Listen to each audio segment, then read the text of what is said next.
2025 खत्म हुआ, 2026 की एक शुरुआत हुई है। Wish you very happy new year 2026। नए वर्ष में बहुत सारे लोग नए नए रेजोल्यूशंस लेते हैं।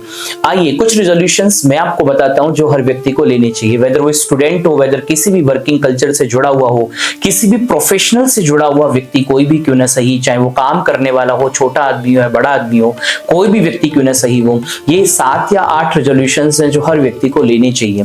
इन 7 और 8 रेजोल्यूशन से सच मानना एक व्यक्ति की उन्नति भी होती है और एक राष्ट्र की उन्नति भी होती है। सबसे पहला रेजोल्यूशन है आत्मचिंतन। हर दिन जब आप सोने जाते हैं तो सोने से कुछ टाइम पहले अपने मोबाइल को साइड में रखिए और अपने पूरे दिन का आत्मचिंतन एक बार कीजिए कि आज हमने क्या किया, किसी का दिल दुखाया हमने, या किसी को हमने बहुत ज्यादा किसी की सेवा करी, या बहुत ज्यादा सिंपैथी किसी के प्रति दिखाई हमने। आज पूरे दिन में वास्तविकता में क्या किया, कुछ अच्छा काम किया, कुछ गलत काम किया, जो भी काम हमने किया पूरे दिन में, जो भी हमने किया, सोचा उस चीज के बारे में। आत्मचिंतन, आत्मचिंतन आत्म सुधार की सबसे पहली ही सीढ़ी है। दूसरा जो रेजोल्यूशन है हर व्यक्ति को लेना चाहिए वो है आत्म अनुशासन। देखिए ये 6 चीजें हैं: समय, स्वास्थ्य, वाणी, क्रोध। समय, स्वास्थ्य, वाणी, क्रोध, विचार और अपनी इच्छाएं। इन 6 चीजों पर व्यक्ति का कंट्रोल होना बहुत आवश्यक है। अगर ये 6 चीजों पर कंट्रोल हो गया हमारा तो किसी भी व्यक्ति का अपने लक्ष्य के प्रति अग्रसर होना स्वाभाविक है। समय अगर हम कंट्रोल में कर पाए, अगर हम समय को अनुशासन में कर पाए, अगर हम समय को अपने आप को अनुशासित कर पाए, अगर हम अपनी इच्छाओं को कंट्रोल कर पाए, अपनी वाणी को कंट्रोल कर पाए, अपने विचारों को कंट्रोल कर पाए, तो हमारी ग्रोथ होना आवश्यक है। हमारी ग्रोथ कोई रोक नहीं सकता। तो आत्म अनुशासन ये दूसरा रेजोल्यूशन होता है। तीसरा रेजोल्यूशन होता है व्यसनों से दूरी। किसी भी प्रकार का आलस्य मन में नहीं होना चाहिए, आलस्य नहीं होना चाहिए, प्रमाद नहीं होना चाहिए। हर तरीके के आलस्य से, नेगेटिविटी से, नकारात्मकताओं से, चाहे वो परिवार वालों के द्वारा दी गई हो, चाहे वो रिलेटिव्स के द्वारा हो, चाहे वो फ्रेंड्स के द्वारा हो, किसी भी नेगेटिव तरह के कोई भी लोग अगर हैं, इवन वो परिवार में हैं, फ्रेंड सर्कल में हैं, कहीं पे भी है, ऐसे लोगों से दूरी बनाइए और ऐसे लोगों का साथ छोड़ दीजिए। नकारात्मकताओं से हमें दूरी बनानी है, हमें व्यसनों से दूरी बनानी है। किसी भी तरीके के व्यसन में, अति व्यसन किसी भी चीज का बुरा ही होता है, चाहे वो इवन मोबाइल हो। बहुत अच्छी बात है मोबाइल का होना, लेकिन फिर भी व्यसन के रूप में ना होना चाहिए उसका यूज। तो इन व्यसनों से दूरी होनी चाहिए। तीसरा रेजोल्यूशन था व्यसनों से दूरी। चौथा रेजोल्यूशन है सेवा और करुणा। कोशिश करिए 2026 में आप कुछ नया कर पाए, मतलब हर कोई भी आपको दीन दुखी दिखता है उसकी कुछ सहायता कर पाए, कोई भूला भटका है उसको रास्ता दिखा पाए, कोई निराश व्यक्ति है उसको कुछ आशा दे पाए, कोई भूखा व्यक्ति उसको भोजन करा पाए, कोई कैसा भी जरूरतमंद व्यक्ति है उसकी कुछ जरूरतों को अगर आप पूरी कर पाए तो सेवा होनी चाहिए, करुणा होनी चाहिए। आपके अंदर किसी को भी देख के सिंपैथी और एम्पैथी के भाव जागृत होने चाहिए।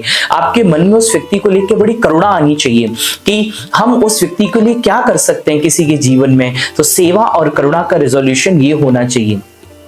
अगला रेजोल्यूशन है वो है आत्म सुधार और आत्म विकास। देखिए ज्ञान की अनंत होता है ज्ञान, लर्निंग की जो होता है वो इनफाइनाइट होता है। लर्निंग किसी स्टेज का मोहताज नहीं होता, लर्निंग किसी उम्र का मोहताज नहीं होता है, ज्ञान किसी उम्र का मोहताज नहीं होता।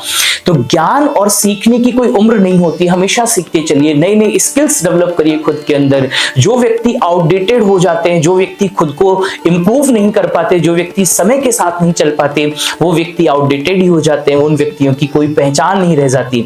तो समय के साथ खुद को बदलते रहिए, नए नए स्किल्स को डेवलप करते चलिए, नई चीजों को सीखते चलिए, आत्म सुधार करते चलिए और आत्म विकास करते चलिए, प्रोग्रेसिव बनते चलिए, अपनी सोच को प्रोग्रेसिव रखिए। ये है अगला रेजोल्यूशन। अगला है हमारा राष्ट्र के प्रति क्या दायित्व है। पर्यावरण हो गया हमारे लिए, है ना। प्रकृति की बात अगर हम करें तो हम सिर्फ न केवल अपने बारे में सोचें, हम प्रकृति के बारे में सोचें, हम पर्यावरण के बारे में भी सोचें, हम जल संरक्षण के बारे में सोचें, हम भू संरक्षण के बारे में।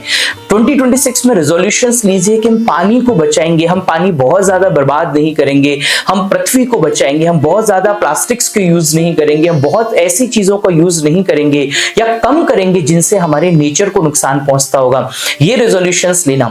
अगला रेजोल्यूशन है वो है नैतिकता एवं ईमानदारी। ये एक ऐसा रेजोल्यूशन है जो हर व्यक्ति को लेना चाहिए, वेदर वो स्टूडेंट हो। अगर स्टूडेंट ऑनेस्ट है अपनी पढ़ाई के प्रति, ऑनेस्टी का मतलब ये नहीं होता है कि आप सिर्फ दिखावे के लिए ईमानदार बने, नहीं। ऑनेस्टी का मतलब होता है जब आपको कोई नहीं भी देख रहा है तो भी आप अपने कर्तव्यों के प्रति ईमानदार हैं। कोई भी स्टूडेंट अगर है वो अपनी पढ़ाई के प्रति अगर बहुत ईमानदार है, कोई वर्किंग कल्चर का व्यक्ति है वो अपने वर्क के प्रति बहुत ज्यादा ईमानदार है, सत्यनिष्ठा है, इंटीग्रिटी ईमानदारी है उसके अंदर, पारदर्शिता है उसके अंदर में, उसके अंदर ये सब चीजें हैं, तो उसको एक बहुत अच्छा वर्किंग कल्चर में साबित करेंगी ये सब चीजें। तो ये सब चीजें एक इंसान को बहुत अच्छा बनाती हैं कहीं ना कहीं। तो ये सब चीजें होनी चाहिए, सत्यनिष्ठा, ईमानदारी, नैतिकता होनी चाहिए। हम कितने भी प्रोग्रेसिव क्यों ना बन जाए, हमारी सोच जो होनी चाहिए वो नैतिक मूल्यों पर आधारित होनी चाहिए।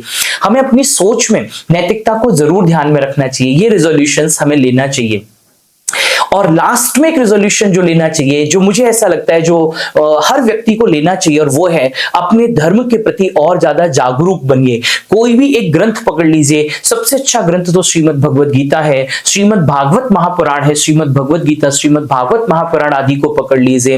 रोज 5 मिनट आप उसका पाठ करिए। भले कितने भी आप बिजी क्यों ना सही, 24 घंटे में 5 घंटे तो आप अपने धर्म के लिए निकाल ही सकते हैं। 5 घंटे किसी भी एक श्लोक का, कोई भी नाम जब आप करें, कोई भी चीज अगर आप करें, कोई भी नई चीज को आप पढ़ें, अपने ग्रंथों को पढ़ें, अपने धर्म के प्रति और ज्यादा जागरूक बने, क्योंकि धर्मो रक्षते रक्षितः, धर्म ही रक्षा करता है, धर्म ही रक्षा करने वाला है। तो धर्म ही अंत में है जो व्यक्ति को नैतिकता और ईमानदारी का पाठ पढ़ाता है। तो ये 7 या 8 रेजोल्यूशन है जो मुझे लगता है अगर हर व्यक्ति ले लेगा तो व्यक्ति की उन्नति तो होगी होगी, और व्यक्तियों की उन्नति से ही राष्ट्र की उन्नति भी होती है। जय श्री कृष्ण, जय दाऊ जी की।